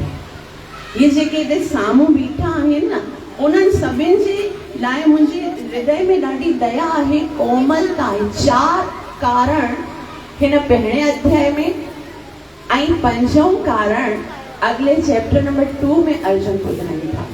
टोटल 5 कारण अहिड़ा आहिनि जंहिंजो उत्तर सॼी भगवत गीता में भगवान श्री कृष्ण ॾेई रहिया आहिनि। पूरी भगवत गीता में अर्जुन जे इन्हनि 5 कारण जो। त पहिरियों कारण छा आहे? करुणा, कि उन्हनि खे ॾिसी करे अर्जुन जे मन में करुणा अची रही आहे। श्लोक नंबर 28, 29 ऐं 30 उन्हनि में अर्जुन चवनि था, अर्जुन उवाच दृष्ट्वैवं स्वजनं कृष्ण युयुत्सं समुपस्थितं सीदन्ति मम गात्राणि मुखं च परिशुष्यते वेपतुश्च शरीरे मे रोमहर्षश्च जायते काण्डीवं संसृते हस्तात् त्वक्चैव परिदह्यते न च मे शक्नोम्यवस्थातुं भ्रमतीव मन निमित्तानि च पश्यामि विपरीतानि केशव। त पहिरीं चवे थो कि जॾहिं मां पंहिंजे इन्हनि संबंधियुनि खे पंहिंजे साम्हूं युद्ध करण जे लाइ बीठल ॾिसां थो त अर्जुन चवे थो कि हाणे मुंहिंजो हृदय जेको आहे उहो करुणा सां भरिजी वियो आहे। मतिलबु एॾा सारा अपराध करे साम्हूं आया आहिनि। अगरि ॾिठो वञे न, सभ खां वॾो अपराध भीष्म पितामह जो हुयो कि उन टाइम ते कुझु बि कोन कि भई हिननि जे साथ पांडवनि जे साथ ग़लति थी रहियो आहे। छल करे शकुनी मामा जेको आहे उन हारे, लेकिन पोइ बि भीष्म पितामह कृपाचार्य खे ॾिसी करे उन्हनि जे हृदय में करुणा अची रही आहे। ऐं पोइ छा अर्जुन चए थो, थर थर मुंहिंजा जेके अंग आहिनि से कांपी रहिया आहिनि, पसीनो निकिरी रहियो आहे, दिलि जी धड़कन तेज़ थी रही आहे। उनजो जो मुंहिंजी त्वक चयव, मुंहिंजी जेकी त्वचा आहे उहा बि सड़ी रही आहे ऐं उहो पंहिंजो संतुलन नथो। गांडीव जेको अर्जुन जी पहचान आहे, अर्जुन जेको गांडीव जे नाले सां सुञातो वेंदो हो, उहो अर्जुन चवे थो कि गांडीव मुंहिंजे हथनि मां सिरकी रहियो आहे। अर्जुन चवे थो मां हिते हाणे बीहण जे बि योग्य कोन आहियां, मां हिननि सां युद्ध नथो करणु चाहियां ऐं मां हिननि खे क्षमा करणु चाहियां थो। वास्तव में अर्जुन जो सभ खां सुंदर गुण इहो आहे कि सामने वारो भक्त चाहे इहो हूंदो आहे जेको सामने वारो चाहे कहिड़ी बि वॾी ग़लती करे, भक्त जे हृदय में क्षमा जो भाव हूंदो आहे। असांखे कॾहिं बि इहो न सोचणु घुरिजे उसने मेरे साथ ये किया ना अब मज़ा चखाऊंगा। हे भक्त जी कोई भी है ना क्वालिटी कौन होती है, भक्त जे हृदय में हमेशा क्षमा भाव होतो है। चाहे कोई कुछ भी करे माफ करणो है, चाहे कोई कुछ भी करे, अगर भक्त भी उन्हीं तरह से रिएक्ट करे तो कोई भक्त हुजण जो फर्क छा आहे, हुन में और मुंह में फर्क छा आहे। चाहे कहिड़ो बि सामने वारो हुजे, अगर साम्हूं अचे और भक्त जे दिल में इहा ई करुणा हुजण घुरिजे कि मूंखे हिनखे क्षमा करणो आहे। ॾिसो दुर्योधन बि साम्हूं बीठो आहे, अगर ॾिठो वञे दुर्योधन त ईअं नथो चवे न कि मूंखे हिननि खे माफ़ करणो आहे, लेकिन अर्जुन जो हृदय कोमल आहे, दयालु आहे, निस्वार्थ आहे। तंहिं करे अर्जुन जे युद्ध ना करण जी पहिरीं वजह आहे करुणा। अर्जुन जे दिल में करुणा आहे। लेकिन भगवान श्री कृष्ण चयो कि ई त काफ़ी कोन आहे, करुणा सां मतिलबु असां उन्हनि सभिनि खे कीअं त माफ़ करे सघूं। त अर्जुन जेको आहे भगवान जे मुख जा जेके इम्प्रेशन्स आहे उहो ॾिसी करे ख़ाली इहा ॻाल्हि कोन आहे, अर्जुन पंहिंजे युद्ध ना करण जो ॿियो कारण ॿुधाइनि था श्लोक नंबर 31 खां वठी करे, ऐं चवनि था कि कृष्ण मूंखे त युद्ध करण में कोई भी फ़ाइदो कोन थो ॾिसे। तव्हां जो त युद्ध करियो, हिते सभई आया आहियो, युद्ध में कोई लाभ ही कोन आहे। न च श्रेयोनुपश्यामि हत्वा स्वजनमाहवे न कांक्षे विजयं कृष्ण न च राज्यं सुखानि च। अर्जुन चवे थो कि असां जेको ही कार्य करण जो विचार करे रहिया आहियूं उनमें कोई फ़ाइदो कोन्हे। जीअं असां भी कोई काम कंदा आहियूं, कोई भी कमु कंदा आहियूं, उनमें असां ॾिसंदा आहियूं न कि प्रॉफिट छा थी रहियो आहे, लाभ छा थी रहियो आहे। अर्जुन चए थो उनमें कोई भी लाभ आहे कोन्हे। कृष्ण चए थो लाभ कीअं कोन्हे, लाभ त आहे न, युद्ध कंदे त जीतंदे त तोखे राज्य मिलंदो, लाभ छा जे लाइ कोन्हे। हिते संसार में असां ॾिसो कोई भी कार्य कंदा आहियूं, असां चवंदा आहियूं हे कंदसि त मुंहिंजो मां जीतंदसि, ऐं जीतंदसि त मूंखे सुख मिलंदो। ऐं सुख ही जेको भौतिक मटेरियल वस्तु आहिनि उहे असां छाजे करे जमा करे रहिया आहियूं। बचपन खां वठी करे बुढ़ापे ताईं कंटिन्यूस असांजो फोकस हूंदो आहे हे प्राप्त करियां, हे प्राप्त करियां, हे प्राप्त करियां। इन ई करे न कि भौतिक वस्तुअनि में असांखे सुख ॾिसिजे थो, तॾहिं भगवान उनखे इहा ई लॉजिक ॿुधाए थो कि ॾिस नेम भी मिलेगा, फेम भी मिलेगा, वेल्थ भी मिलेगा, है ना, नालो भी थींदो, भई हस्तिनापुर जो राजो मशहूर भी थींदे और धन भी मिलंदो, राजाई भी मिलंदी, पोइ सुख कीअं कोन थो ॾिसण अचे तोखे। सब कुछ हिन में सुख आहे न, इहा लॉजिक भगवान। लेकिन कृष्ण के अर्जुन चवे थो बिल्कुल राज्य भी मिलंदो और जीत भी मिलंदी, लेकिन इहो त ॾिस कि उन जो मूंखे दाम छा चुकाइणो पवंदो। भगवान अर्जुन पुछंदा एट व्हाट कॉस्ट, एतिरो वॾो उन जे लाइ मूंखे दाम चुकाइणो पवंदो। अर्जुन भगवान खे चवनि था सोचे तो सही, मुझे कीमत क्या चुकानी, जेके मुंहिंजा पंहिंजा आहिनि, जिन सां मां एतिरो प्रेम कयां थो, हे पितामह जंहिं मुंहिंजे लाइ सॼो जीवन कुर्बान करे छॾियो, जेको कुझु मुंहिंजे पास आहे मुंहिंजे पितामह ॾिनो आहे। हे गुरु द्रोणाचार्य जिसने नहला दिया मुझे अपने ज्ञान में, उनखे मां मारे करे जेकॾहिं राजाई प्राप्त भी करे छॾंदसि त अहिड़ी राजाई खे मां छा कंदसि। इन खां पोइ अर्जुन ॿुधाइनि था कि जेके साम्हूं सभई आया आहिनि उहे मुंहिंजा ई त रिश्तेदार, मुंहिंजा ई त माइट आहिनि। असां जॾहिं कोई सुख प्राप्त कंदा आहियूं उहो सुख प्राप्त करे असांखे ख़ुशी कोन थींदी आहे, जॾहिं असांजा पंहिंजा उन सुख में मिली करे हिस्सो वठंदा आहिनि न, जॾहिं सभई मिली करे उनखे साथ में इंजॉय कंदा आहियूं, उन्हनि खे ॾेखारींदा आहियूं, उनखे हिकिड़ो ॻाल्हि हुजे अगरि उहो हर साल फर्स्ट अचे, लेकिन अगरि उनजा माइट पिट उनखे कोई बि है न एप्रिशिएट करण वारो कोन हुजे त उनखे कहिड़ो ख़ुशी थींदी। केर त हुजे जेको उनखे एप्रिशिएट करण वारो आहे। छो त जॾहिं मूंखे राज्य मिली भी वेंदो, अगरि मूंखे हस्तिनापुर जो राज्य मिली, जीत मिली, लेकिन जेके इहे सभु आहिनि जंहिंजे लाइ असां इहो सभु प्राप्त करणु चाहियूं था उहे सभु त मरी वेंदा, पोइ इन राज्य खे न सुख खे मां छा कंदसि? मूंखे इहो राज्य नथो घुरिजे, इन लाइ मूंखे वॾी क़ीमत चुकाइणी पवंदी ऐं इहे सभई मरी वेंदा। हे कृष्ण, मुझे इन दामों में विजय नहीं चाहिए, न कांक्षे विजयम राजा। मूंखे इन दामन में विजय नथी खपे। और इहो मुंहिंजो एतिरो सभु कुर्बान करे जेकॾहिं मां तूं सोची थो कि मां राज्य प्राप्त कंदसि, इहो मुंहिंजो प्रिंसिपल जे खिलाफ़ आहे, मां ईअं न कंदसि। पोइ अर्जुन जेको आहे उन खां पोइ थियो जेको कारण आहे वो ॿुधाए कि मूंखे युद्ध छाजे लाइ नाहे करणो। वास्तव में अर्जुन हर तरह जा शास्त्रनि जा प्रमाण ॾेई रहियो आहे।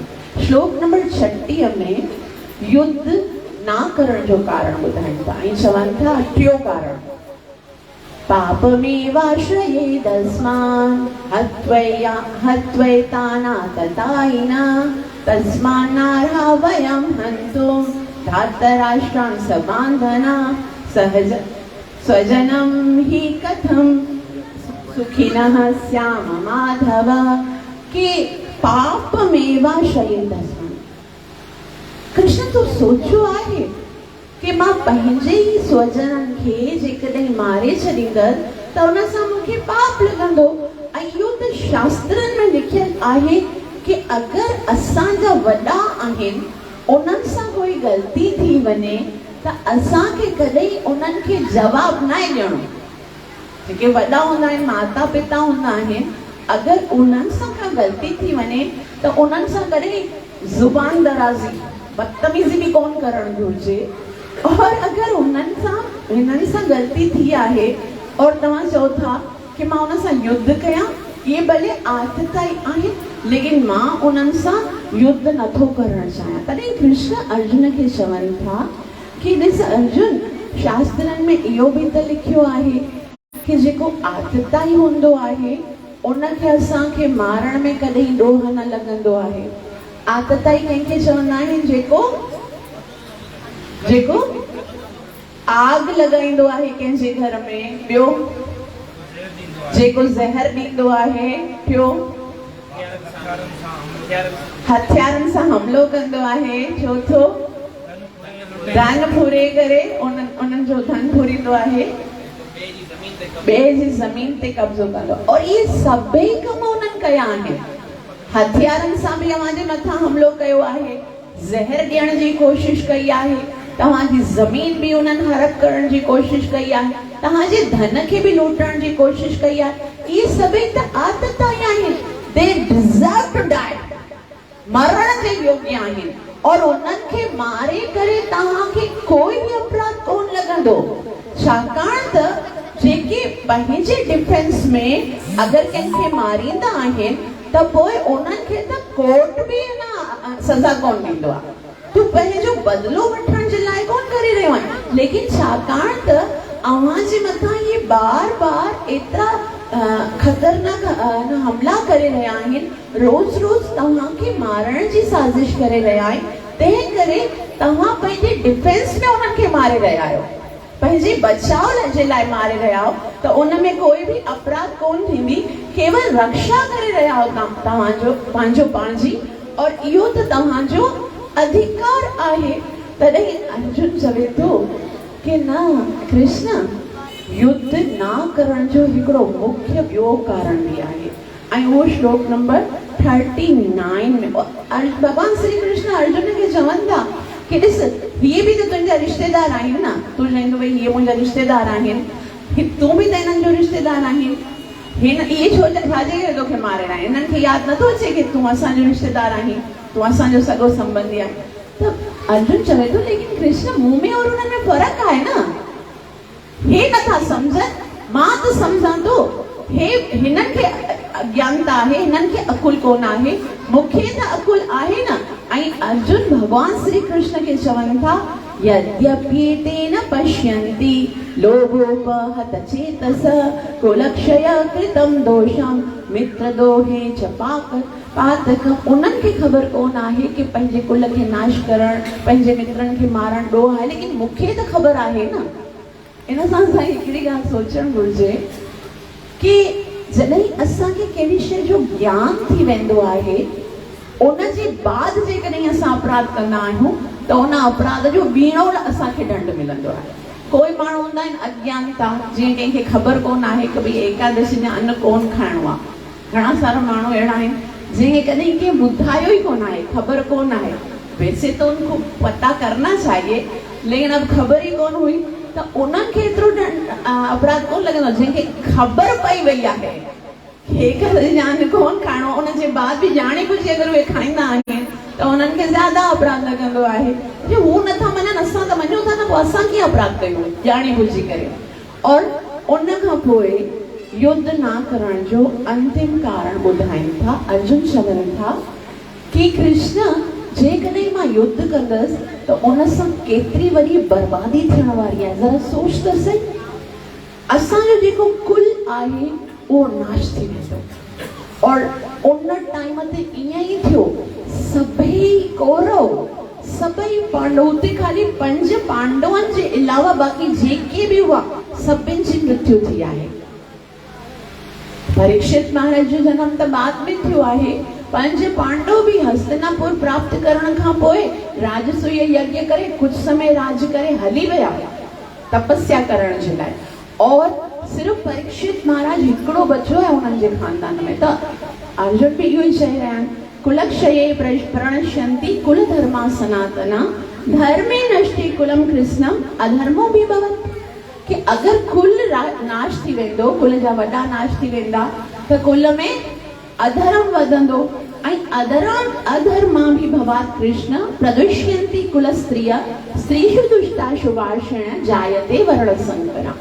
ऐं जिते अधर्म थींदो आहे त अधर्म जो पहिरियों शिकार स्त्रियूं बणजंदियूं आहिनि। छाकाणि त एको स्त्रियूं जेके आहिनि उहे कमज़ोर हूंदियूं आहिनि, पंहिंजी प्रोटेक्शन पाण कोन करे सघंदियूं आहिनि। ॿियो वरी स्त्रियूं भावुक हूंदियूं आहिनि, जल्दी बहकी वेंदियूं आहिनि। तंहिं करे उन्हनि खे हमेशा सुरक्षा में रहणु घुरिजे। स्त्री जॾहिं जनम वठंदी आहे पिता जी सुरक्षा में हूंदी आहे, विवाह खां पोइ पति जी सुरक्षा में ऐं उन खां पोइ पंहिंजे पुत्रनि जी सुरक्षा में उनखे रखियो वेंदो आहे। लेकिन जॾहिं पिता भी हली वियो, पति भी हली वियो, पुत्र भी हली वियो, पोइ त उन्हनि जो छा थींदो? स्त्रीषु दुष्टाशु वार्ष्णेय जायते वर्ण संकरा। पोइ त अनवांछित जेकी औलाद आहे सा उत्पन्न थींदी ऐं उन जे कारण संकरो नरकायैव कुलग्नानां कुलस्य च पतन्ति पितरो येषां लुप्त पिंडोदक क्रिया। जेकी संतान आहे उहा पिंडदान कंदी आहे, श्राद्ध तर्पण कंदी आहे, जंहिंजे कारण असांजा जेके पुरखा आहिनि, जेके पितृलोक में आहिनि, उन्हनि खे श्राद्ध ऐं तर्पण मिलंदो आहे त उहे शांति, उन्हनि खे शांति मिलंदी आहे। असां जेको श्राद्ध कंदा आहियूं न, उन जो इंतजार कंदा आहिनि असांजा पित्र, और वो पुट्टी कंदो आहे। त हिते अर्जुन चवे थो कि जॾहिं जेकी संतान आहे उहा ई वर्ण संकर थी वेंदी ऐं उन्हनि खे ख़बर ई कोन हूंदी कि उनखे कोई शिक्षा ॾियण वारो कोन हूंदो, केरु तव्हांजा अबा ॾाॾा आहिनि, केरु तव्हांजा पित्र आहिनि। त पोइ जेके असांजा पुरखा ऑलरेडी जेके पहिरीं मथे लोकनि में आहिनि उहे उतां खां किरी पवंदा। पतन्ति पितरो येषां, उन जो उतां खां बि पतन थी वेंदो। छाकाणि त लुप्त पिंडोदक क्रिया, पिंडोदक जेकी क्रिया आहे सा ख़तम थी वेंदी। तंहिं करे दोषे रहते कुलग्नानां वर्ण संकर कारकै उत्सन्नादि जाति धर्मा कुल धर्माश्च शाश्वता। इन सां असांजा जाति धर्म कुल धर्म सभु नाश थी वेंदा। ऐं उन खां पोइ अर्जुन चवे थो मां हेतिरो वॾो पाप नथो करे सघां। इतने सारे पापों का जो इल्जाम है मैं अपने सर पे नहीं ले सकता। हाणे त मूंखे लॻे थो मूंसां वॾो पाप थी वियो आहे। ऐं अर्जुन चवे थो अहो बदमह पापम कर्तुम व्यवसता वयम यद्राज सुख लोभेन हंतुम स्वजनमाधर। कि मां त वॾो पाप करे छॾियो आहे, वॾो पाप करे छॾियो आहे, हे मूंसां छा थी वियो? कृष्ण जो अञा तो कुछ कयो ही कोने, हथियार त हलायो ही कोने, छाजी केड़ो पाप कयो आहे तो जेको तो एडो परेशान थी रहियो आहे? सही न, हथियार हलाया उहो त वॾो पाप हुजिया, लेकिन मां इहो करण जे बारे में सोचियो बि कीअं? मां हिते आयसि छाजे लाइ, हिते युद्ध भूमि में मां बीठो आहियां इन्हनि जे सामने, इहो बि वॾो पाप आहे। हाणे मूंखे इन पाप जो प्रायश्चित करणु घुरिजे। कृष्ण जे कहिड़ो प्रायश्चित कंदो ईंदो? तॾहिं चए थो कि जेको योद्धा हूंदो आहे न, उनखे हमेशा जवाब में तीर हणणो हूंदो आहे। जेको हिकिड़े दफ़ा तीर हणंदो आहे उनखे उनजो प्रतिकार करणो पवंदो आहे। लेकिन मां त हाणे पंहिंजे न पाप जो प्रायश्चित करण जे लाइ हथियार हिते रखी करे बीह रहंदसि और इहे भले मूंखे अची करे मारे वञनि। मूंखे उन सां कोई यदि माम प्रतिकारणम अशस्त्रम शस्त्रपाणम धात्राष्ट्र रणे हन्यु तन्मे क्षेमतरम। इहो मुंहिंजे लाइ बहितर हूंदो कि मां हथियार हथ मां कढी रखां ऐं इहे मूंखे मारे वञनि, ऐं इहो ई मुंहिंजे इन पाप जो प्रायश्चित हूंदो। और अंतिम श्लोक में संजय वरी धृतराष्ट्र खे ॿुधाइनि था, एवमुक्तार्जुनः संख्ये रथोपस्थ उपाविशत् विसृजं सशरं चापं शोक संवेग्नमानसः। संजय चयो त युद्ध भूमिअ ते अहिड़ीअ तरह ॻाल्हाए करे पंहिंजो धनुष ऐं बाण हिकु पासे रखी करे शोक सां भरियल मन सां अर्जुन रथ ते हेठि वेही रहियो। त हिते पहिरियों जेको अध्याय आहे उहो समाप्त थियो।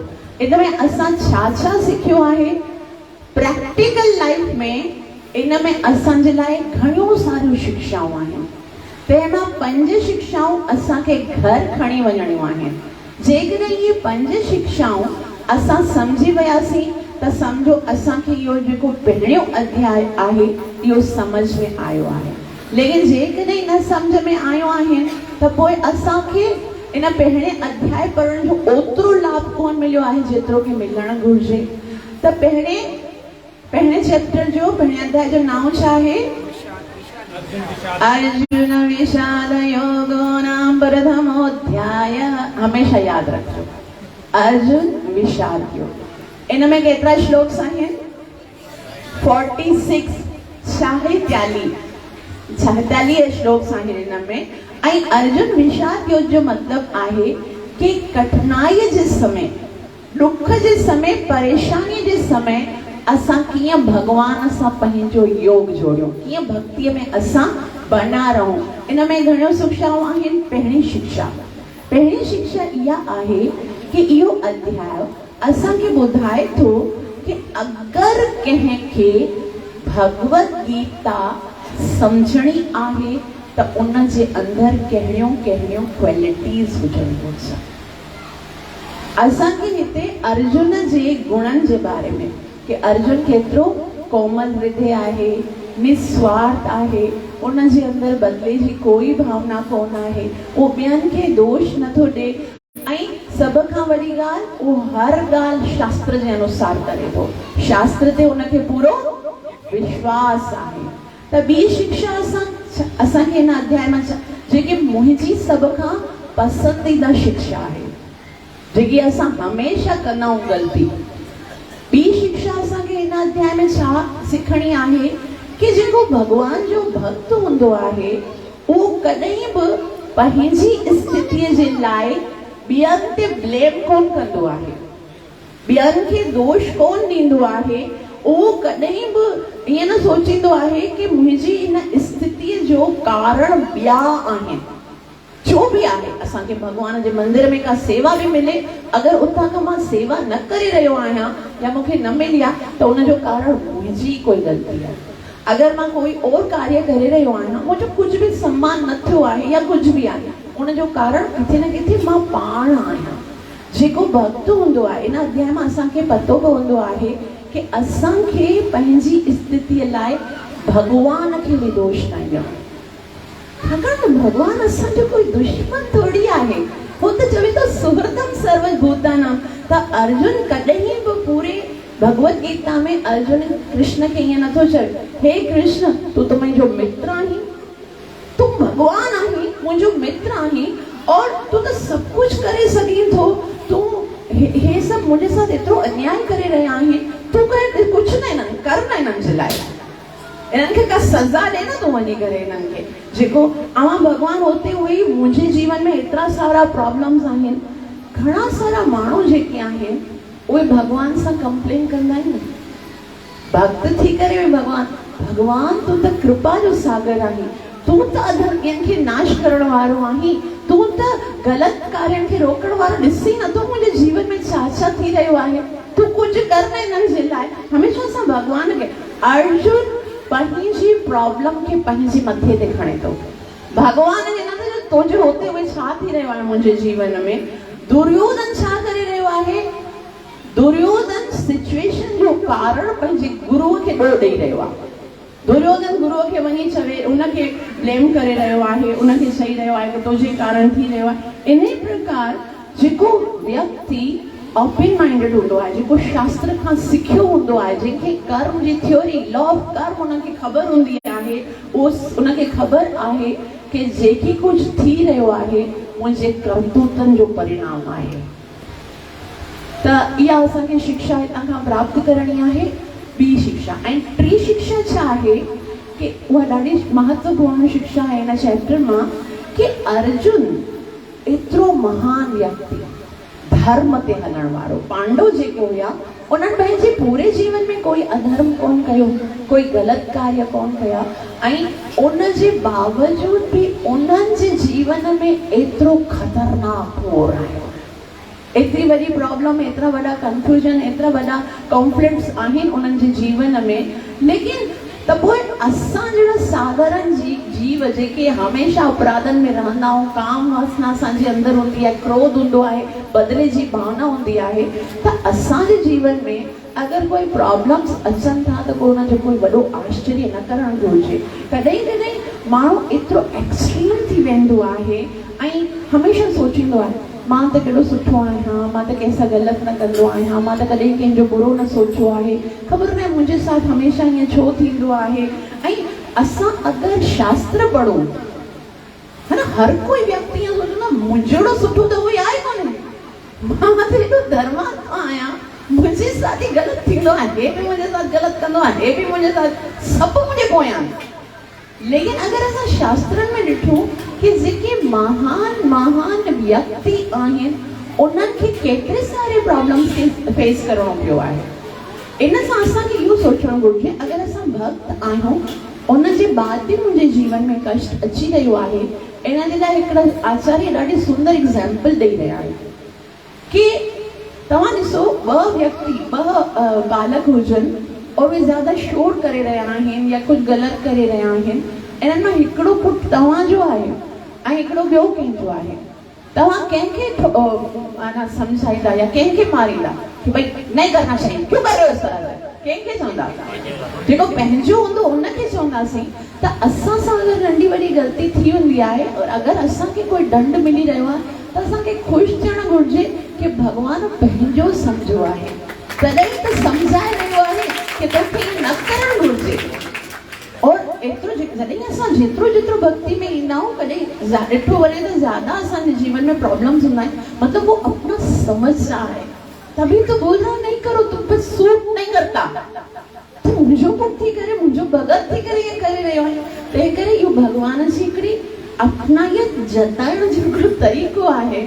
ऐं उहो ई अर्जुन जे जीवन में एतिरा सारा दुख आया आहिनि और उहो कॾहिं बि कंप्लेन नथो करे भॻवान सां। असांखे सिखणु घुरिजे कि असांखे कीअं प्रॉब्लम्स में फेस करणो आहे, इहो चैप्टर असांखे ईअं सेखारे थो। ऐं चौथी शिक्षा जेकी हिन अध्याय खां असांखे सिखणी आहे उहा इहा आहे कि जॾहिं असांजे जीवन में चैलेंजिस ईंदा आहिनि, जॾहिं असांजे जीवन में कोई अहिड़ा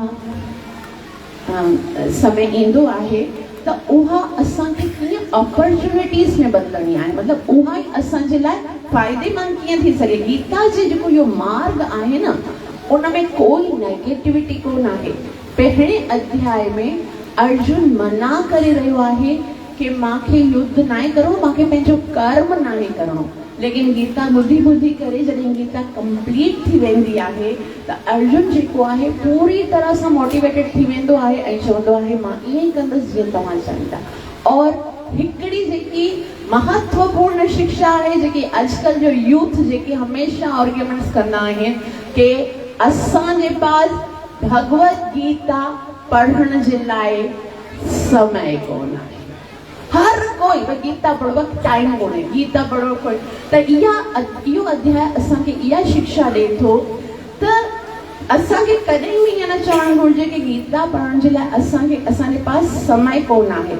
युद्ध भूमि जिते मृत्यु थियण वारी है, जिते कहिड़े भी टाइम ते हिकड़े सेकंड में भी बल्कि हिकड़े मिली सेकंड में भी प्राण खत्म थी सघन था, मृत्यु थी सके थी। उन टाइम भी कृष्ण अर्जुन के चवे तो तोखे छा ॿुधणो आहे? भगवत गीता ॿुधणी आहे। ऐं जेकॾहिं अहिड़ी सिचुएशन में भी भगवत गीता ॿुधण एतिरी महत्वपूर्ण आहे त पोइ असां कीअं चई सघूं था कि असां ॾाढा बिज़ी आहियूं, असांजे जीवन में ॾाढी सारियूं कम आहिनि, प्रॉब्लम्स आहिनि, सिचुएशन अहिड़ी आहे, कठिन आहे, असां भगवत गीता नथा पढ़ी सघूं। जेतिरा भी चैलेंजिंग हुजे, जेतिरा भी असांजे जीवन में चैलेंजेस हुजनि, सिचुएशन चाहे केतिरी भी कठिन हुजे या कुछ भी हुजे असांजे जीवन में, चाहे स्टडी आहे, बिजनेस आहे, जॉब आहे, घर जा कम, शादी विवाह, कुछ भी आहे, असां के भगवत गीता पढ़ण जे लाए टाइम कढणो आहे, तॾहिं असां पंहिंजे जीवन खे सुखी करे सघंदासीं। जॾहिं अर्जुन युद्ध भूमि में ईअं करे सघे थो त पोइ असां साधारण लाइफ में को छो नथा करे सघूं। त इहो आहे श्रीमद भगवत गीता जो पहिरियों अध्याय। हाणे हिकिड़े मिंट में इन अध्याय जो जेको आहे उनखे ॾिसंदासीं कि असां छा छा पढ़ियोसीं आहे। ओवरव्यू 1 सेकेंड में।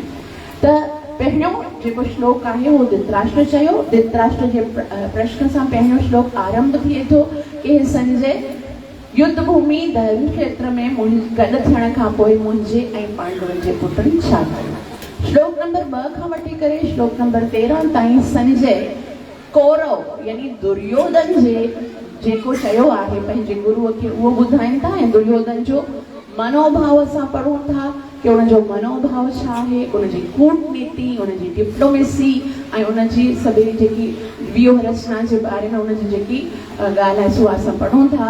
उन खां पोइ श्लोक नंबर 14 खां वठी करे श्लोक नंबर 20 ताईं संजय पांडव जो जेको पुट अर्जुन आहे उन जे बारे में ॿुधाइण शुरू कनि था ऐं पांडवनि जे जीत जा अलॻि अलॻि संकेत ॾियनि था कि छा आहे उन्हनि जे पास, उन्हनि जो रथ, उन्हनि जा घोड़ा, हनुमान जो ध्वजा लॻल, उन्हनि जो जेको झंडो आहे सो, ऐं उन्हनि जा शंख सभु कोई दिव्य आहिनि। ऐं सभ खां वॾी महत्वपूर्ण ॻाल्हि आहे साक्षात माधव लक्ष्मीपति भगवान श्री कृष्ण उन्हनि जे साथ आहे। त दिव्य इहे सभु चिन्ह जेके उन्हनि जी जीत जी शिक्षा ॾियनि था। ऐं उन खां पोइ अर्जुन जो मनोभाव असां पढ़ियोसीं कीअं अर्जुन भगवान श्री कृष्ण के अच्युत चई करे रिक्वेस्ट कनि था कि कृपा करे मुंहिंजे रथ के ॿिन्ही सेनाउनि जे विच में बीहार। उन पोइ श्लोक नंबर 25 में असां भगवान श्री कृष्ण जी भक्त वत्सलता खे ॿुधो कि भगवान पंहिंजे भक्त जे लाइ कुछ भी करण जे लाइ तैयार आहिनि ऐं भगवान जी कृष्ण जी करुणा, कृष्ण पंहिंजे भक्तनि सां केतिरो प्रेम कंदा आहिनि, उहे कुछ भी वंझण जे लाइ तैयार आहिनि, उहो ॿुधंदा आहियूं। ऐं पोइ भगवान श्री कृष्ण अर्जुन खे ऐं अर्जुन जे रथ के ॿिन्ही सेनाउनि जे विच में बीहारनि था और जीअं ई उहो पंहिंजे ॾाॾे गुरुअ खे ॾिसे थो उनजो मनोभाव बदिलजी वञे थो। श्लोक नंबर 28 खां वठी करे श्लोक नंबर 46 में अर्जुन 5 प्रकार जा तर्क ॾियनि था, 4 प्रकार जो तर्क ॾियनि था कि मूंखे युद्ध छाजे लाइ न आहे करिणो। पहिरीं ॿुधाइनि था कि मां छाकाणि त हृदय में करुणा आहे, मूंखे हिननि सभिनि ॾिसी करे ख़्यास अची रहियो आहे, मां पंहिंजे संबंधियुनि खे मारे करे राज्य प्राप्त नथो करणु चाहियां। पहिरियों कारण आहे करुणा।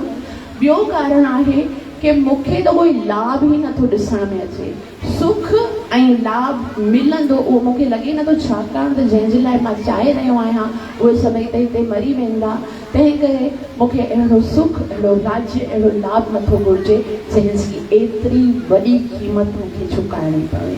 उनखां पोइ टियों कारण ॿुधाइनि था कि जेकॾहिं असां पंहिंजे ई मिटनि माइटनि खे मारींदासीं त पोइ असांखे पाप लॻंदो, मूंखे पाप खां ॾाढो भउ थो लॻे, मां नथो युद्ध कयां। ऐं चोथों कारण आहे कि जेकॾहिं मां पंहिंजे ई संबंधियुनि खे मारींदसि त पोइ असांजो सॼो कुल जो विनाश थी वेंदो। कुल जे विनाश थियण सां केवल असांजे कुल जी हानि कोन आहे, बाक़ी जेके असांजो खानदान बचंदो उन्हनि जूं स्त्रियूं अधर्मी थी वेंदियूं, ॿार जेके ॼामंदा से अवांछित हूंदा, जेके मरी विया, जेकी न्यू जनरेशन ईंदी उहा पापी जेकी मरी वई आहे पुरख उहे बि पतित थी वेंदा। मुंहिंजे कारण एतिरो वॾो अपराध थिए, इहो सोचे करे मूंखे लॻे थो मां एतिरो वॾो पाप करण जे बारे में सोचो बि कीअं। इन करे मां चाहियां थो हथियार रखी छॾियां ऐं उन जे बाद इहे जेके धृतराष्ट्र जा पुट आहिनि भले मूंखे निहत्ते खे मारे छॾनि, इहो ई मुंहिंजे पाप जो प्रायश्चित आहे। त हिते असां पहिरियों अध्याय समाप्त कयो और अर्जुन जी स्थिति तव्हां सभिनि ॿुधी। हाणे नेक्स्ट जॾहिं बि अॻियां असां इहो श्लोक पढ़ंदासीं, अॻियां चैप्टर पढ़ंदासीं, उन जो नालो आहे सांख्य योग। उन अध्याय ॿिए अध्याय में भगवान श्री कृष्ण हिकिड़ो मैजिक करण वारा। हे त अर्जुन जी स्थिति ॾिसो केॾी गंभीर आहे। एकदम मतलब मुझे को जैसा फील हो रहा है, वैसे खबर नहीं आप लोग को हो रहा है या नहीं हो रहा है, लेकिन एतरी गंभीर स्थिति है अर्जुन जी। और हाणे भगवान श्री कृष्ण जेको आहे उन जी स्थिति खे कीअं वापसि मोटिवेट कंदा, कीअं उन्हनि खे युद्ध करण जे लाइ वरी शिक्षा ॾींदा, कीअं बीहारींदा, उहो अॻियां असां पढ़ंदासीं। तव्हां सभिनि जा लख थोड़ा जो एतिरो प्रेम सां तव्हां सभिनि श्रवण कयो आहे, मूंखे आशीर्वाद अवश्य ॾींदा त मां हरिनाम में पंहिंजे प्रेम खे बनाए सघां ऐं गुरु ऐं कृष्ण खे पंहिंजी सेवा ऐं साधना खे प्रसन्न करे सघां। ग्रंथराज श्रीमद् भगवद गीता मात की, कलिबावन अवतार चैतन्य महाप्रभु की, कलिबाधार हरे कृष्ण महामंत्र की, नित्य लीला प्रवेश डिवाइन ग्रेस अभय चरणारविंद भक्ति वेदांत स्वामी श्री प्रभुपाद की, Gaur Premanandi. Thank you sir. Hare Krishna. माता जी ला पाठ सब जो माम कर करना हरे कृष्णा कृष्णा कृष्णा हरे हरे, हरे राम राम राम हरे हरे। आनंद के माम कर चलते तो वरी गटी भाव सा हरे कृष्णा कृष्णा कृष्णा हरे हरे, हरे राम राम राम हरे हरे। श्रीमद् भगवद गीता जो पहिरियों ॾाढी तफ़सील सां माता जी पाण सभिनी खे ॿुधायो ऐं सम्झां थो कंहिं घणो कुझु थोरो ज़रूरु हिन मां लाभ प्राप्त कयो हूंदो, सिखियो हूंदो, सम्झो हूंदो। तो हाणे आहे सुवाल जवाब जो वारो, सो माता राखी जी वेठा आहिनि। जी माता जी।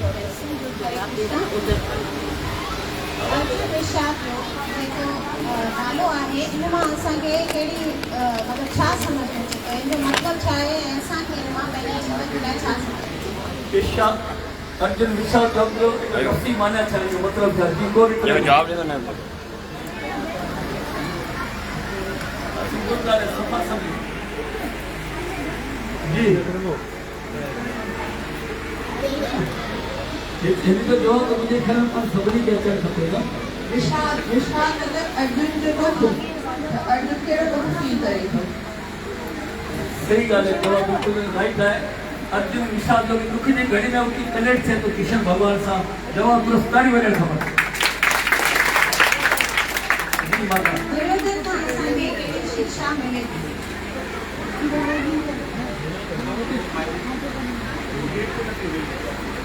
अगर तव्हां सभई हैंड रेस करे आंसर कोन ईंदा त मूंखे ईअं लॻंदो मां सही तरह सां सम्झायो ई कोन्हे।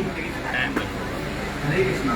दुर्योधन को यही पाण सबक मिले थो त कॾहिं बि पाण खे कंहिंजे बि लाइ, गुरु जे लाइ, पिता जे लाइ, कंहिंजे बि लाइ पाण खे ग़लति सोच न रखणु खपे।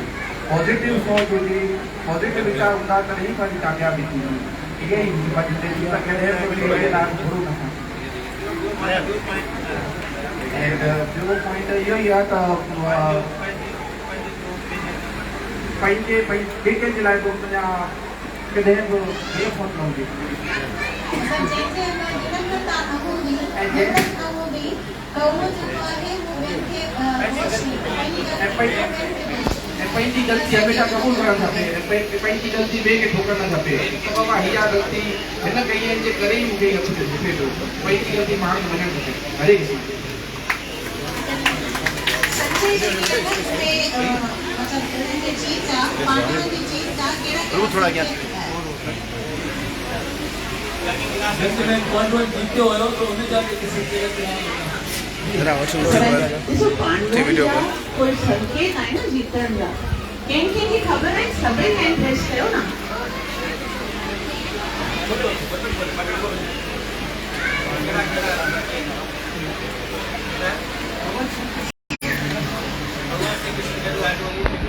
माइक ते ॿुधाए, माइक ते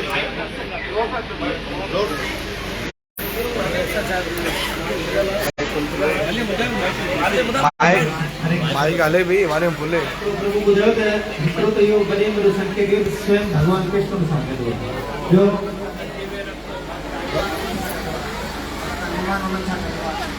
पांडवन जी धजा ते हनुमान जो चिन्ह तो वो जो खटण जो ब्रो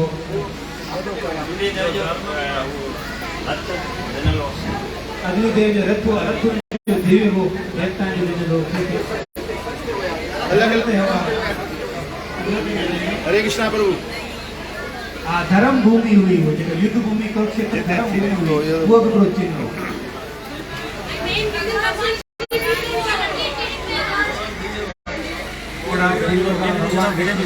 सब ठीक है माता। संजय महासागर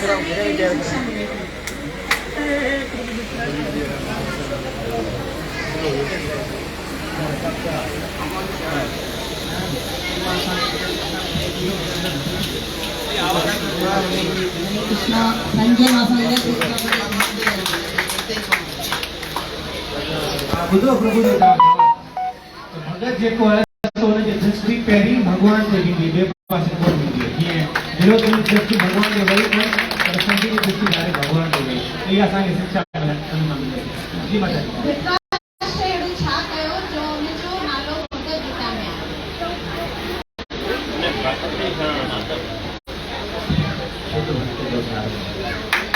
भक्त जो कम कयो। भगवान जो जेको नालो अर्जुन पहिरियां ऐं आख़िर वरितो अच्युत, उनजो मतलब छा आहे? माता जी ॿुधाईंदी।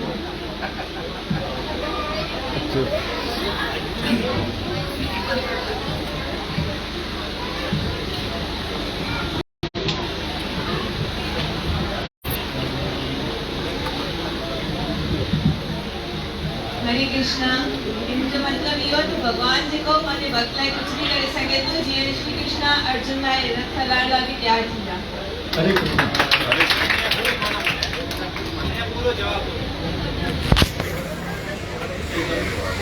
हरे कृष्णा। भगवान कभी भी मेरी रियलिटी का कोई नहीं है, जे कोई कैरेक्टर भगवान करे भगवान रिपीट के जो आंसर रिपीट के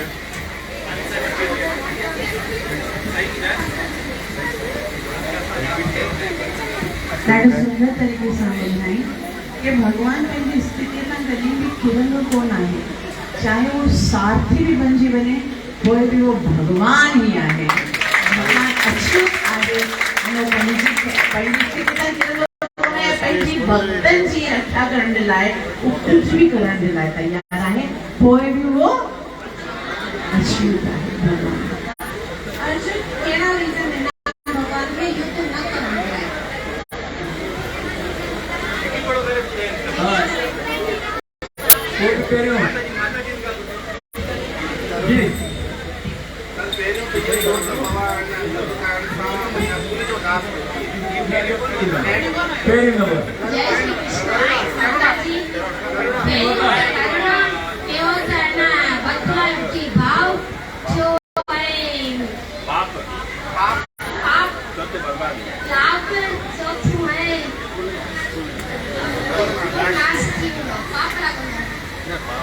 पहिरियों करुणा आहे, ॿियो त मूंखे युद्ध में फ़ाइदो कहिड़ो थींदो, ठीकु आहे।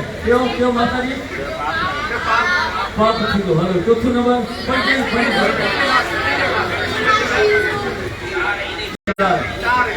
चोथों कोई जो नाश थींदो। माता जी सही आहे। हरे कृष्णा ताड़ियों प्लीज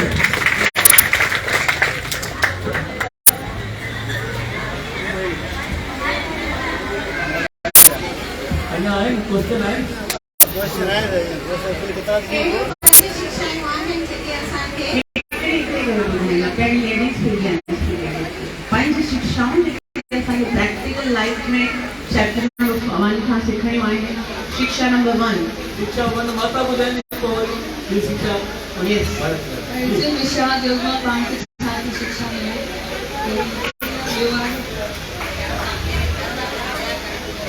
कि कठिनाई में पाण की भगवान जो आश्रय वठी भगवान जो पंहिंजी प्रॉब्लम ॿुधायूं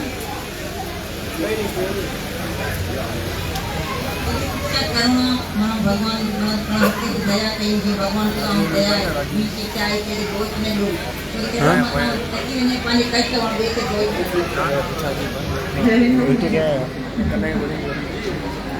पूरा पर जो जी दसा वाला पिताजी वलण के भी स्कूल में छड़ो लाए करें ये आर्गुमेंट्स कम करना मुझे पास समय नहीं है या पंजरी है असां तव्हां नोटिस कई पे तव्हां नोटिस कई पे तव्हां ॿुधायो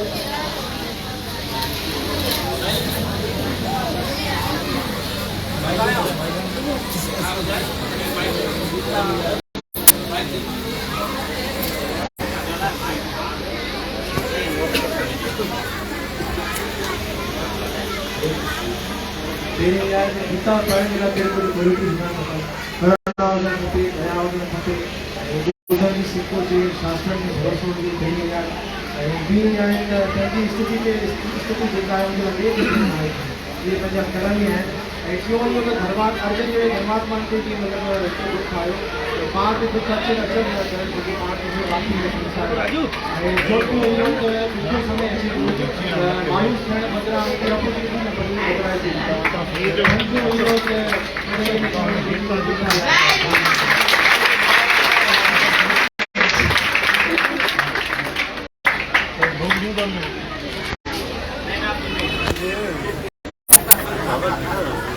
हरे कृष्णा हेलो हेलो भावेश प्रभु ने महामंत्र बोला हरे कृष्णा कृष्णा कृष्णा हरे हरे हरे राम राम राम हरे। असांजी बिल्कुल भी इहा इच्छा कोन आहे कि असां शिक्षा झाड़े करे हली वञूं।